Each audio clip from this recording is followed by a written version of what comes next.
From WBBZ-TV Sports, it's time to beat the champ. Now, here are your hosts, Paul Peck and Sue Novoitsky.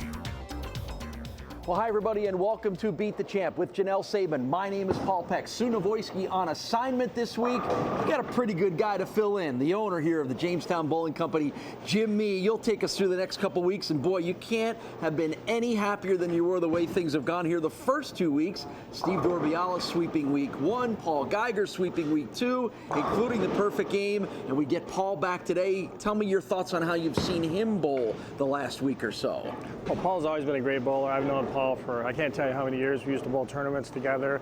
You know, now we're both in the bowling business, and he's still taking his game pretty seriously, so I expect him to be tough again today. Among the 3 challengers for Paul Geiger's winning spot here this week are our first father-son combination. Brandon Miller and his son Brent have the chance to bowl against each other, but Brandon's got to beat Paul first. Exactly, you know, and I know both those guys. As a matter of fact, I bowl in the same league with them, and they're also very competitive. So I look forward to a great day. And another Jamestown guy, Dan Gould, will be our third bowler this week. A father-son combination. Are you ready for that one? I'm ready for anything, Paul. All right. You never know. Well, we've had to be ready for anything because we've gotten a little bit of everything here in Jamestown. Who knows what's going to happen today? So let's get rolling. And here we go with our first match of the day as Paul Geiger looks to improve on his 3-match winning streak.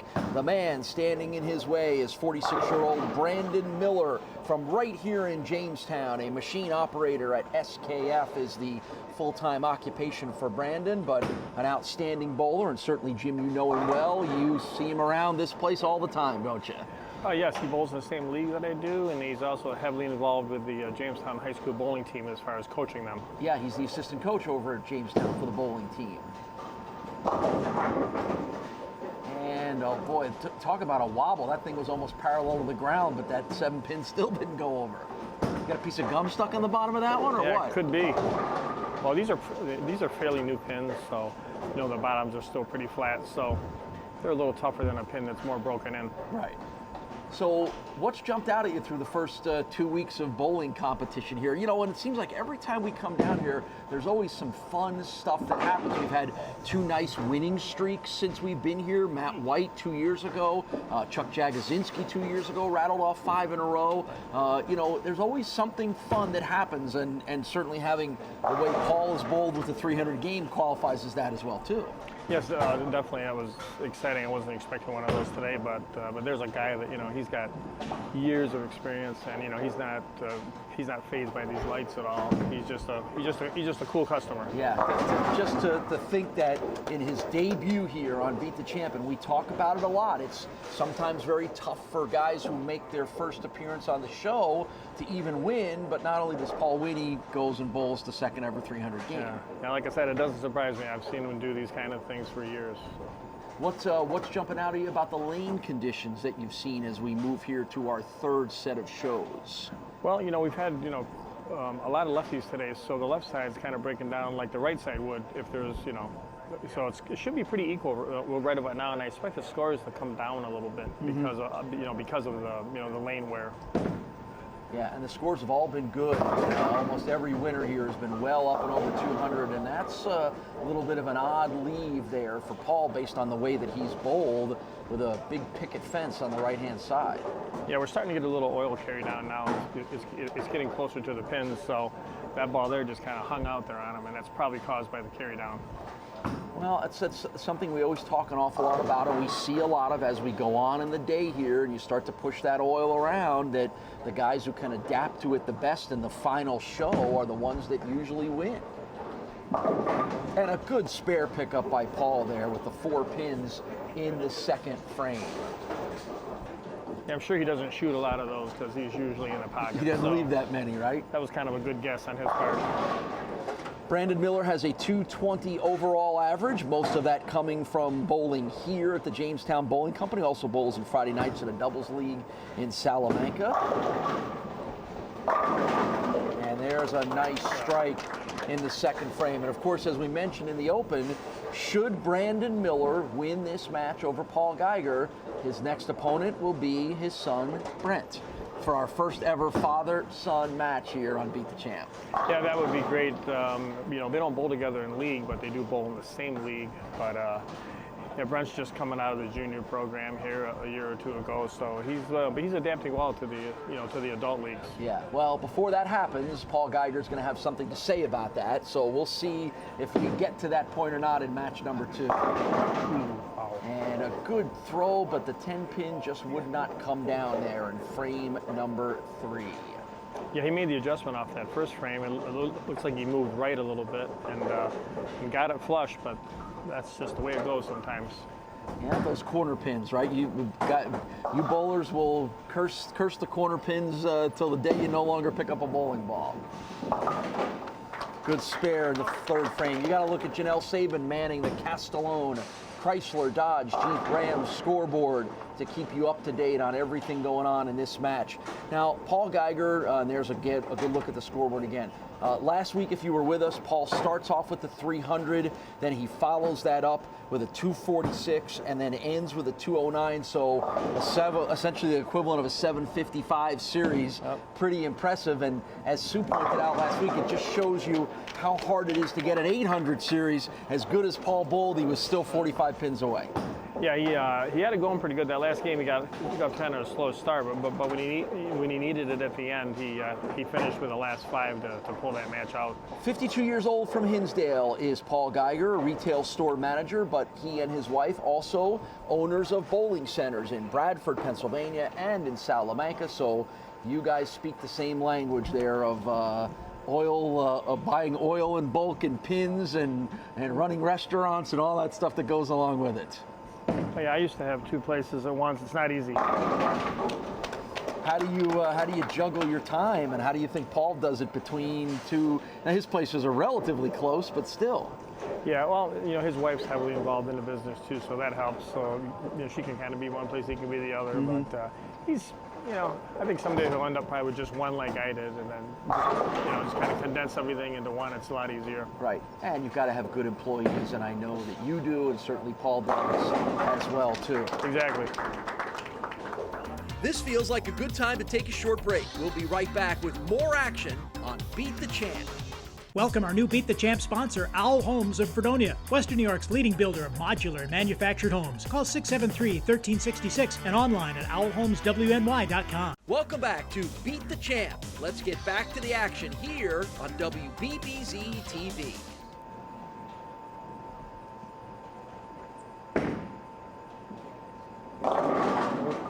Just got it a little bit to the right and a little outside the pocket, and 3 pins are left standing here on a spare attempt in the 8th frame.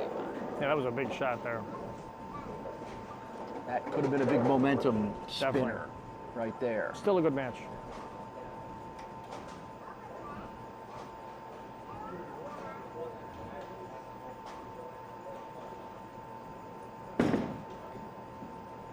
And there's the good spare pickup in the 8th frame for Brandon Miller.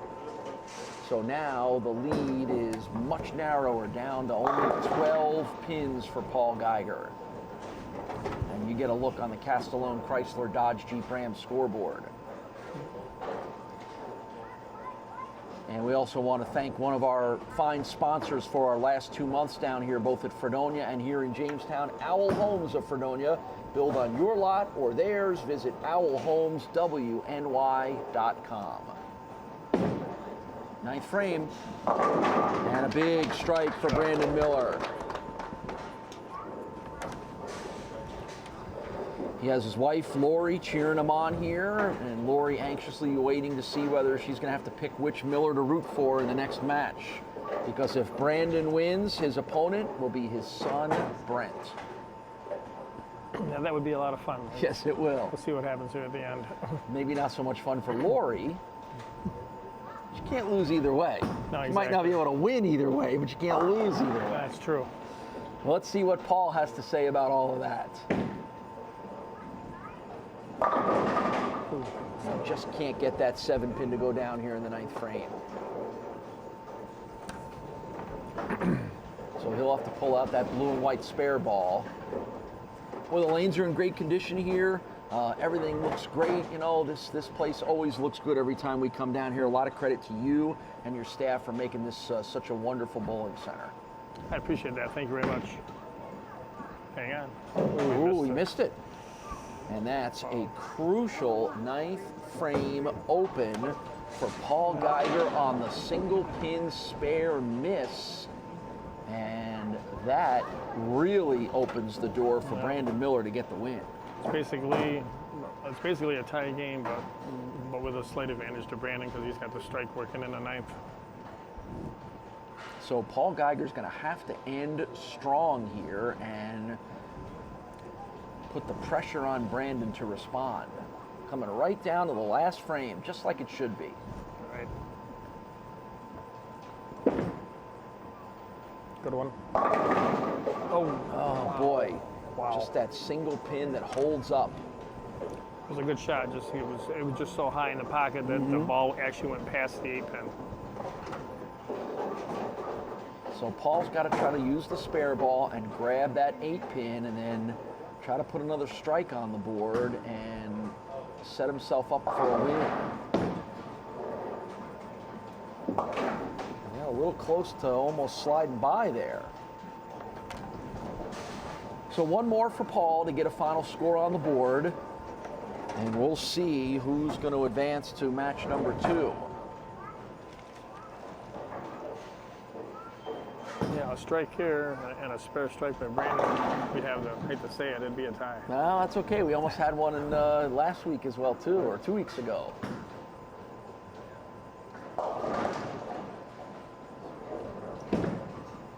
Final throw for Paul Geiger is exactly what he needed, a strike to give him a 2-16 final score.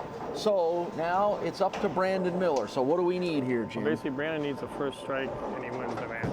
Okay. Or spare strike and he ties. All right, so a strike to win, spare strike to tie, but it is in the hands of Brandon Miller. 10th frame.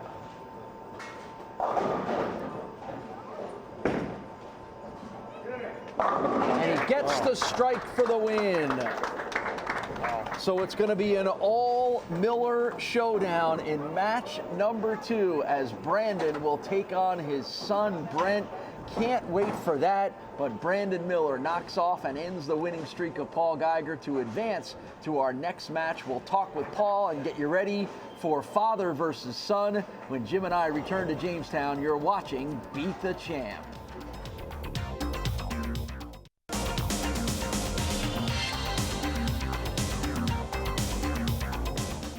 Well, the amazing run of Paul Geiger comes to an end here, but regardless of that, Paul, to watch you throw the 300 game, to watch you win 3 in a row, watch you battle all the way down to the 10th frame here, I don't know that you could have asked for a better way to make your Beat the Champ debut. No, it was exciting. There's no doubt about it. Had a blast. Glad I came up, that's for sure. How were you able to do what a lot of bowlers have not been able to do, which is make your debut on this show and bowl some of the best that you've ever thrown? And the last thing I thought about was shooting 300, but once I got going a little bit, I'm thinking, you know what, I got a shot. So then you bear down and do what you do. All right, well, from one bowling center proprietor to another here, money for you, buddy. You guys speak the right kind of language. Thanks, Jim. No problem, man. Glad you came down, man. Thank you. So Really good luck appreciate with your centers in Salamanca and Bradford, and we hope we see you back on the show as well, too. Thanks a lot. But a lot of fun to watch Paul Geiger. Guess what we got coming up next? Father versus son. Stick around. Beat the Champ returns to Jamestown right after this.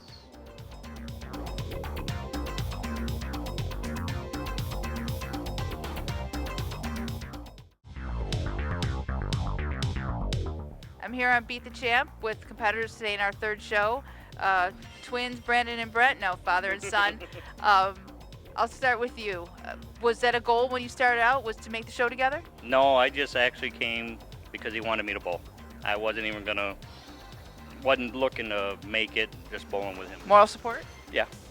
Oh, that's so nice. And have you made a show before, young man? No, this is my first one. What made you come out for Beat the Champ?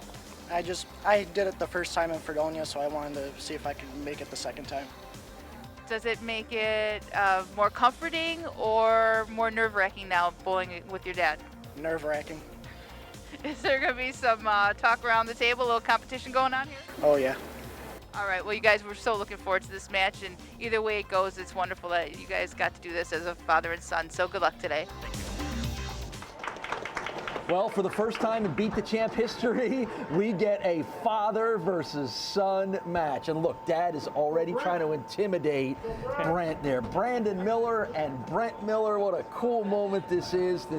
We talk so much, Jim, about how this is such a great family sport, and you can compete with your kids and against them and with them and teach them. And here it all comes to a culmination of the first time two Beat the Champ bowlers have gone against each other, Dad versus son, and Brent Miller starts it off. And just got that pin to fly around and couldn't get the 10 pin down. So tell us what we need to know about young Brent Miller, 20 years old, from right here in Jamestown. Well, like I said before, he's a couple of years out of junior bowling, and he's adapting to the adult leagues, and he's got a pretty simple game. He's a down and in player, pretty good speed. Averages, I believe, around 211, so he's not too far behind his dad in average. All right, so does he noticeably throw it? Oh boy, that one was close, huh? But he was able to get this. Does he noticeably throw it a lot harder, or has he picked up some of the savvy of this sport from his dad? Oh, for sure. I'm sure his dad's been coaching him for years, and he's got a pretty similar game. I think his father actually hooks it more than him, but that's just the individual sport of bowling. All right, so Brandon Miller after son Brent spares in the first. Here's Brent coming off the win over Paul Geiger with a strike to start things out. Yeah, he's showing no mercy here. So no, he's not. It's I'm sure he's really, really proud of this moment, but he does likely not want to lose to his son, right? There's always some pride that's at play here. So no doubt about it. The teacher and the student, and you don't want to lose that quite yet. So this will be fun to watch. Obviously. These two guys couldn't know each other better and couldn't know how they bowl better, and I'm sure most of everything Brent has learned has come from his dad. And maybe that's something that he doesn't want to take with him. Yeah, that one there, he just never got it out to the hook spot, and it just went straight at him. Mm-hmm. But this is makeable. All right, so a little bit of a challenge here. 4 pins still sitting up there for Brandon.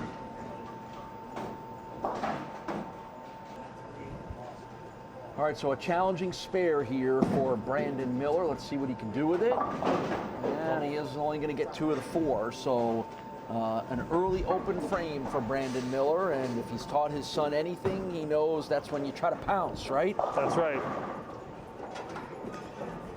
You mentioned Brent Miller, 20 years old, a full-time college student from right here in Jamestown, and certainly got a very early start, probably hanging around here when he was 5 or 6 years old. You got him out there on the lanes shortly after that.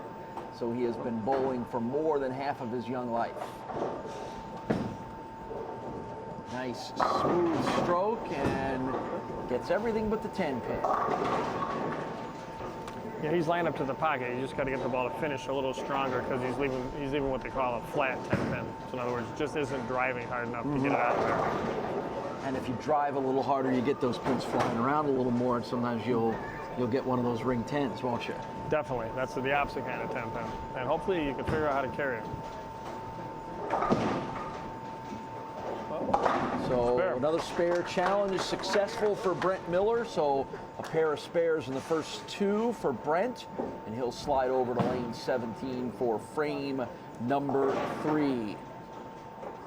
Overall average of about 211 for Brent Miller. Bowls regularly in the Thursday night Scratch Doubles League here at the Jamestown Bowling Company.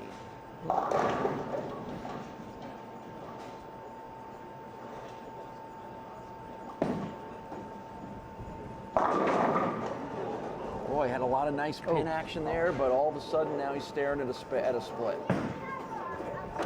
Yeah, he actually pulled that a little bit, but there's so much oil down lane, I think it held pocket, but very, very high. Then it's kind of a bad break to leave a 4-9 in the pocket. But all right, so what's the strategy on how to figure out a way to get these 2 down? Well, you got to go for the pin on the left. Just got to hit it pretty thin and slide it into the 9. Let's see if he can do it. Nope. Yeah, he had the right idea, just didn't get enough to the left. So Father and son have matched each other with open frames here early in the match, which just means things are going to stay closer and tighter. And there's Janelle and the Castellone Chrysler Dodge Jeep Ram scoreboard. So now to the third frame for Brandon Miller. Of course, this is the debut for both of the Millers here on Beat the Champ. And again, a lot of pins flying, but not enough to get rid of that 4. It was about the same hit his son just had, except he got the 9 out. So both guys are kind of feeling their way through it a little bit here. Trying to figure out what the lanes are doing as we get a little later on in the day here. And as we watch Brandon set up, he's very much to the right here on the setup for the spare. And he'll pull it in. We're going to be back with more Beat the Champ bowling action in just a minute. Welcome back to Beat the Champ. So we do want to mention that Brandon's wife and Brent's mom, Lori, is here in our audience cheering on. Not entirely sure who she's cheering on or whether she's cheering them both on, but it has to be an unusual situation for her to try to figure out what's the optimum result here to head back home to the Miller household tonight. It's hard to say, but I'm sure she's rooting for the young boy. I'm sure. And of course, we've talked to you an awful lot about your son Chad, who's one of the top bowlers, young bowlers in Western New York. We've had him on our show before. How hard is it for you as a dad sometimes to watch him bowl? Oh, well, now that he's a little bit older, he's 22, it's a little easier. But when he was in 7th, 8th grade... You mean he might actually listen to you now? No, just the opposite. He used to ask me what to do. Now he's over that. Okay, so, I got it. Now he knows. Now right. He's a great bowler, and like I said, I told you earlier, he's getting ready to graduate from UB to get his 4-year degree in chemical engineering, so he'll be fine, but he still loves to bowl, though. Great, that's awesome. Congratulations to Chad on the graduation, and like we said, we've had him on the show here before. He's been a lot of fun to watch, and I know we'll get him on the show at some point soon if he can pull himself out of the library over there at UB and all the studying that he better be doing, right? Clearly he is. Yeah, he's doing it. His grades are outstanding, so somebody will latch on to him, I'm sure. Well, that's good, and good. And hopefully maybe after graduation, a little bit before he gets going on that job, we'll get him on the show a couple of more times here. So I hope so. How much of a role, and again, as it relates to both Brandon and Brent here, how much of a role do you as a dad try to play in helping your son be a better bowler? Well, years ago, when he was younger, we used to practice together. He used to come with me when I was more competitive, when he was really young, and he'd watch other guys bowl. And he kind of built his game around watching some better bowlers when he was very young, and he turned it into where it's at now. So that's just how he is. He knows how to pay attention. That's great. Learn things. Yeah, that's great. And again, that's what's wonderful about this sport is the opportunity to connect with your kids and bring them along with you, and then all of a sudden to see them rise up in the sport as well too. And as much as Brandon would like to beat Brent here today, I'm sure he is incredibly proud to see his son doing things like that. 4 in a row for Brent Miller, by the way. Yeah, he's gone from having no hitting power like the first 3 frames to 2 flat 10s and another ball that didn't make it. Now, like I said, he's really rolling the ball like a lot better than he was to start the game, and just mowing them down. Yep. Hey, shake off a little bit of the nerves of being on TV, shake off a little bit of the nerves of seeing your dad lined up next to you, and then just go back to doing what you do. Exactly. So now Dad has to keep doing a little more of that in order to keep pace, and that's 2 in a row for Brandon Miller. So neither of the Millers are going to let up on this one. We're going to come right down to the stretch, right down to the end on this one. Exactly. He's got to keep striking because he's down 36. So.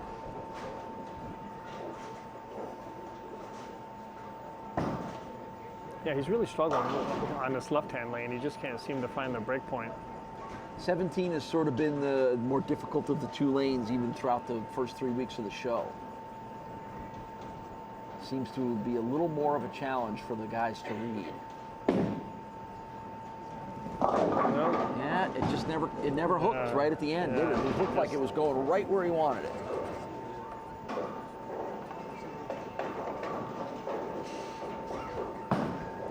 Yeah, I think what he's got to do, he's got to bite the bullet and move right, as simple as that, and just try and get the ball speed up and hopefully the whole pocket for him. Well, when you talk about the ball speed, it's always interesting to be able to watch the ball speed on the monitors here. Yeah, it's a nice tool to have.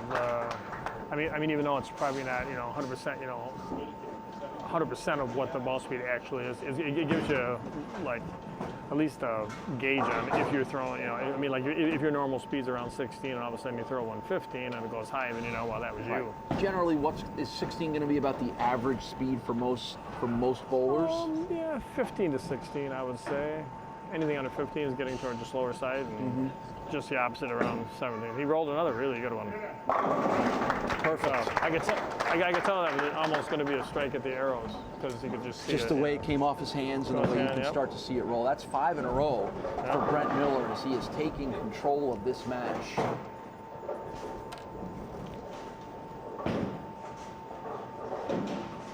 But yeah, it's an interesting tool when we look at the ball speed when you get one of these young big throwers, a Tyler Molina, Kevin Bianco. I know we've talked about that when they've bowled on the show before, where we have had the ability to see those guys topping 18 miles, 19 miles an hour sometimes is pretty amazing. Another good one. Ooh. Now just everything slid by the 4. Couldn't have thrown it much better than that. Another good shot. So the streak of 5 in a row comes to an end for Brent Miller, but he retains what is still a healthy lead over his dad. Winner of this match will take on Dan Gould in our final match, and Dan Gould was an alternate when we started, but one of our other bowlers under the weather had to drop out, so Dan was able to slide up into the final spot. We'll see him in our next match. Good spare pickup for Brent Miller. So now up over 60 points on his dad, 60 pins, which means it is going to be a win as Brent Miller has defeated his father in our first ever father versus son match here on Beat the Champ. And when we get a chance to talk to Brandon, I don't think he'll be all that upset about seeing his son look as good as he did here today. But what a cool moment, and knowing how many fathers and sons are outstanding bowlers in Western New York and that we've seen on this show, I can't imagine this is going to be the first time it comes up. That's true. That's very true. Yep. Which means we got to get you out there and try to match up with your son at some point. Yeah, I bowled him against him in tournaments, but never on TV. So. All right. Well, maybe that's what we've got coming in the ensuing months. It's a win for Brent Miller over his dad, Brandon. We'll wrap this one up and get you ready for match number 3 when Jim Nee and I return to Beat the Champ at the Jamestown Bowling Company.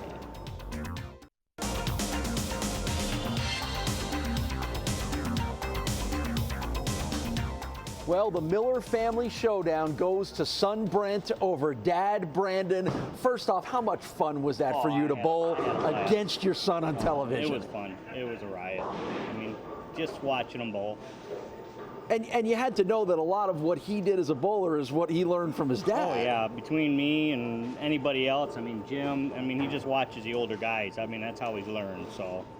Right, now, but because he is a 20-year-old, that means he's not going to let you forget it. So how difficult is it going to be when you head home? I'm not worried about him letting it go.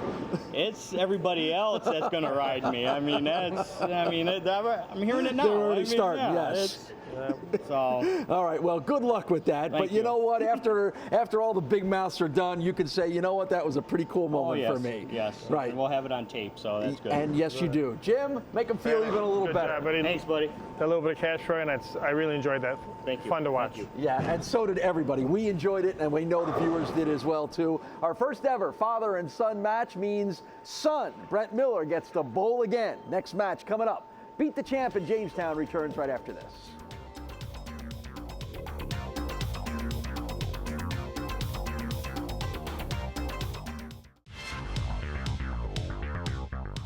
I'm here on Beat the Champ with Dan Gould, an example in the importance of getting as many pins as you can, right? Because you didn't intend to be here today. Yeah, I got lucky and got the alternate position. A guy got sick, gave me a call, and here I am. So hopefully I can take advantage of it. Yep, absolutely. So, everything happens for a reason. So, hopefully that's the reason, right? Yes, hopefully bowl good and make a little money and win a show. How much did you miss the cut by originally, the original show? 2 pins. 2 pins.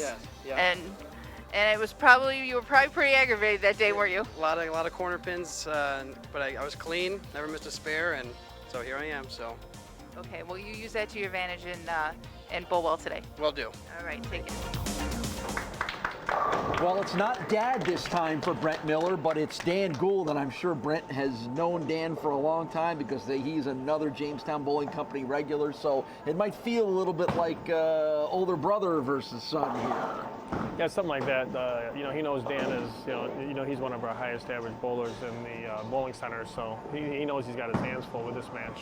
So Dan Gould, who was an alternate coming into our taping day, but because one of our other bowlers got sick and had to drop out, Dan finds himself bowling the final match of the day here, and not off to the start that he would like as he leaves 3 pins on the first. But Dan Gould, as you mentioned, a regular here at the Jamestown Bowling Company. So Dan's staring down the spare here to get things started for him in the first frame, and not going to be an easy spare, and he's only going to grab the 2 pins, so it's not the way you want to start, but you're going to have an open frame, do it in the first, right? Yeah, that's what they say, ideally. Yeah, better not to have any at all, right?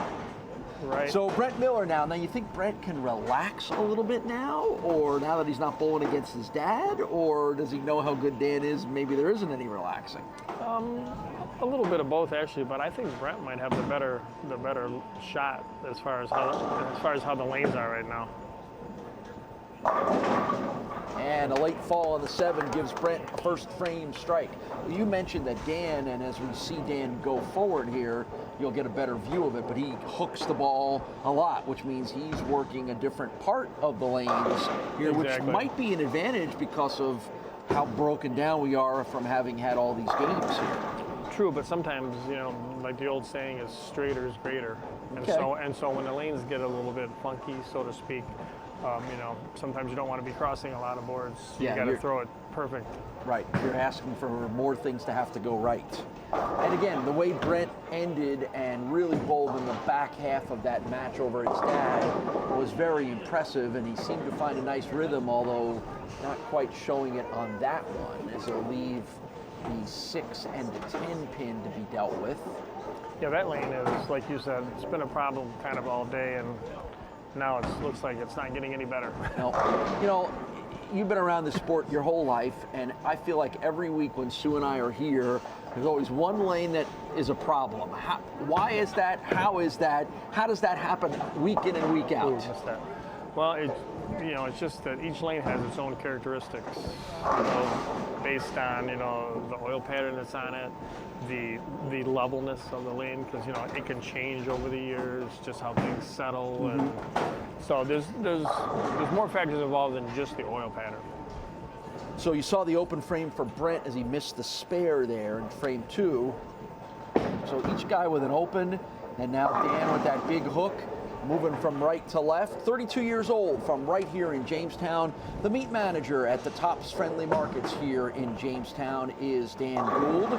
He has been bowling since he was about 8 years old, most of it spent here at the Jamestown Bowling Company, where he bowls in the Thursday night Scratch Classic Doubles League.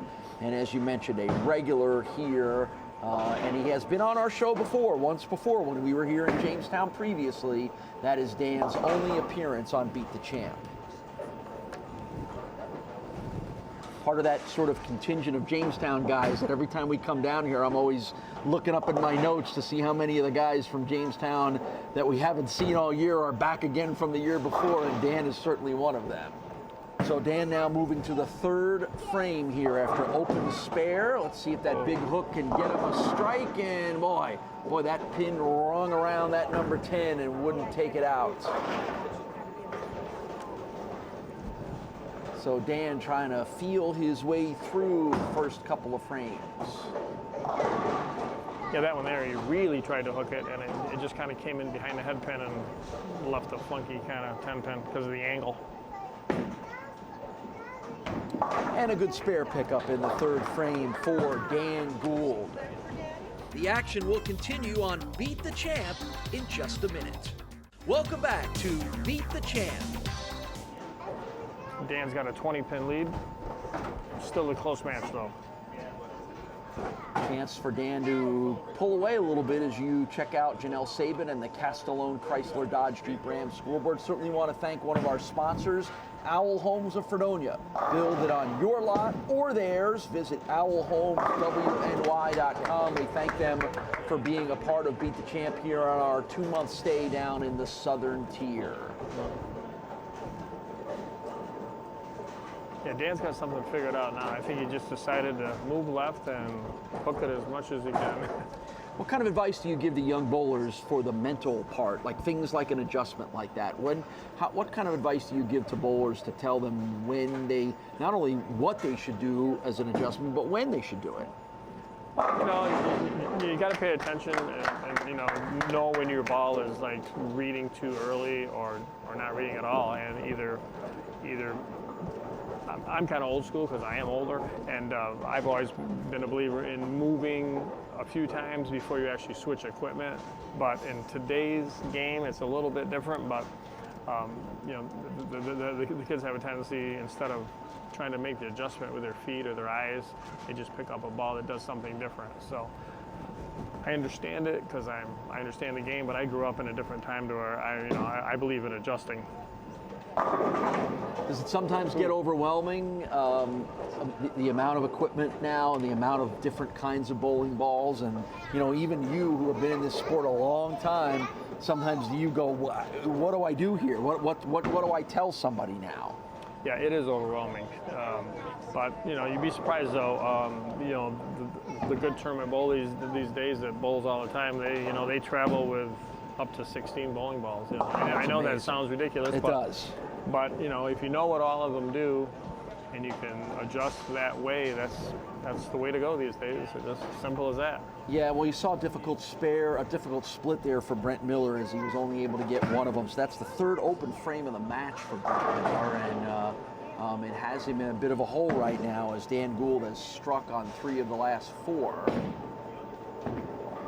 Big hook. And a little bit too far to the right will leave the 4 and the 7 pins for Dan. Yeah, that could have been ugly. Yeah, just every time when Dan has an opportunity or a chance to sort of take control of the match, he isn't able to do it either.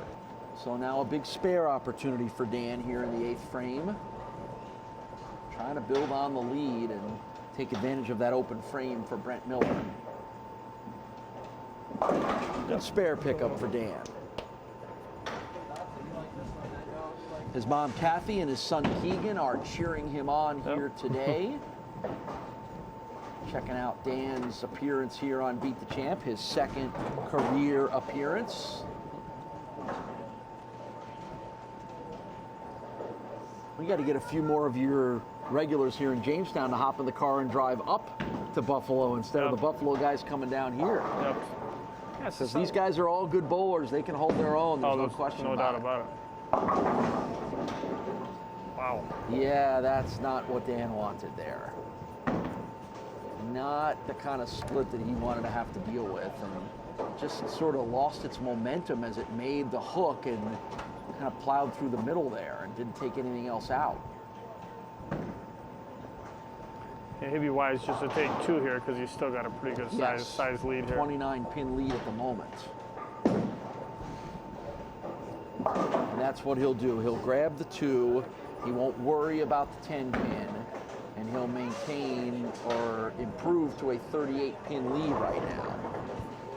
So the 20-year-old Brent Miller will have some work to do here for the final 2 frames. He's in a pretty good-sized hole.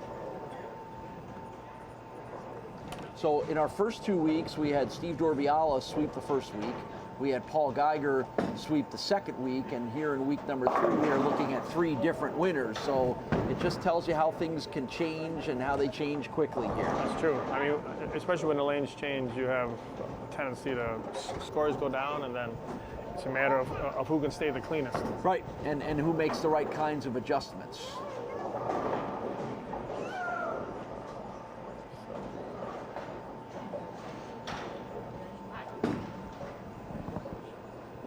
And a good spare pickup in the 9th frame for Brent Miller.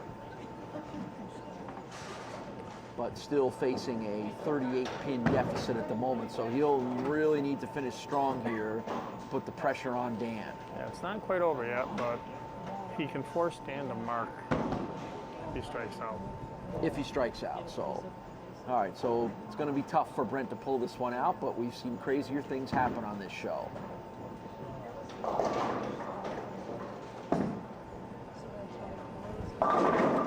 And there's at least one of the strikes for Brent Miller.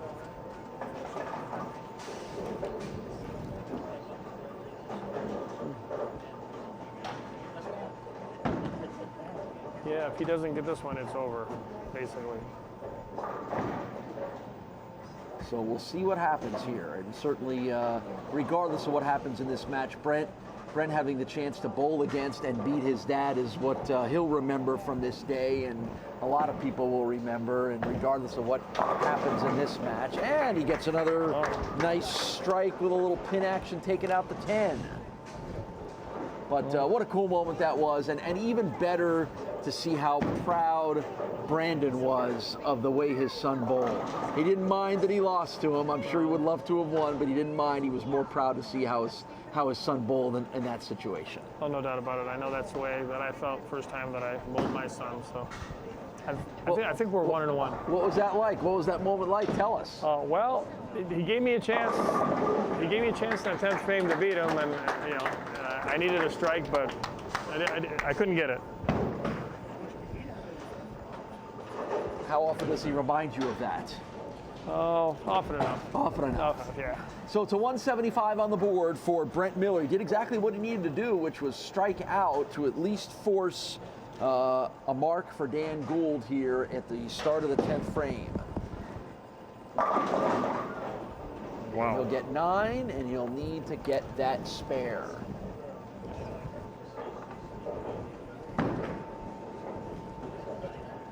So it is not over yet, as you can see on the Castellone Chrysler Dodge Jeep Ram scoreboard, but it will be if Dan grabs this spare. And he does, and there's your clincher. It's a win for Dan Gould over Brent Miller, which means Dan gets to make the trip up to Western New York in 2 weeks. When we move up to Manor 2 lanes, we'll get to see Dan again. Jim and I will come back, talk to Dan, talk to Brent, wrap up week 3 here at the Jamestown Bowling Company when we return on Beat the Champ.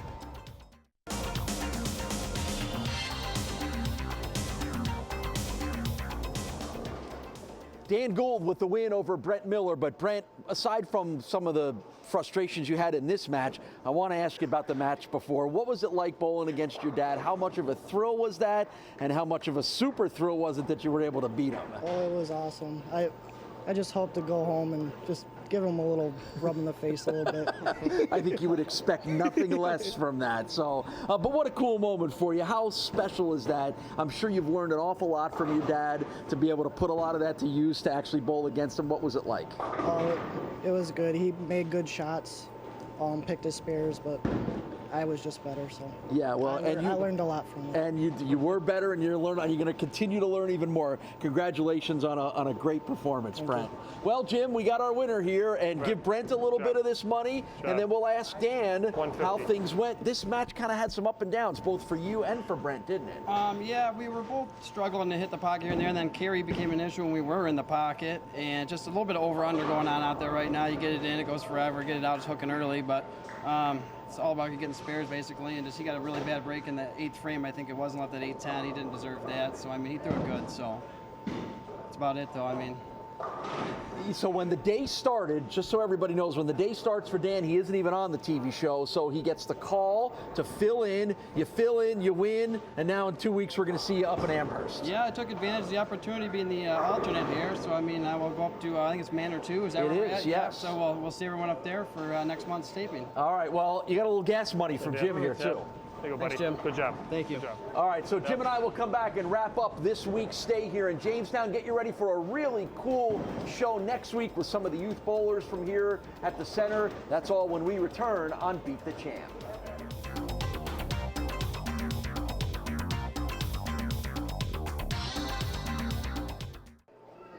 Well, 3 different winners highlighted this week at Jamestown, unlike the first 2 weeks where we had 1 winner in each of the first 2. What do you think it is about the lane conditions and what this place is doing that led us to different winners, Jim? Well, I think when the lanes get more demanding, like close to the end of the day, you just have to keep the ball on line, and it was just the margin for error got really tight at the end. So. Yeah, well, and we're not done here because next week on our show, tell everybody about the Youth Bowling Challenge. Yes, we have 4 of our junior bowlers here that qualified for the Pepsi States tournament. We thought we'd give them a little extra reward for doing that. So we're gonna see what they got out here. All right, well that'll be next week's show. You had the best seat in the house for the first ever father-son Beat the Champ matchup. How was that? Yeah, that was so fun to watch, and just the energy between the 2 of them and how they were interacting with each other and still cheering each other on even though they were competing. It was just the love of the sport, and can't ask for anything more than that. No, we had a father-son challenge. We had a perfect game. We've had a little bit of everything at Jamestown. And guess what? Who knows what's coming up next week? Make sure you're there when we return to Jamestown. We'll see you next week on Beat the Champ.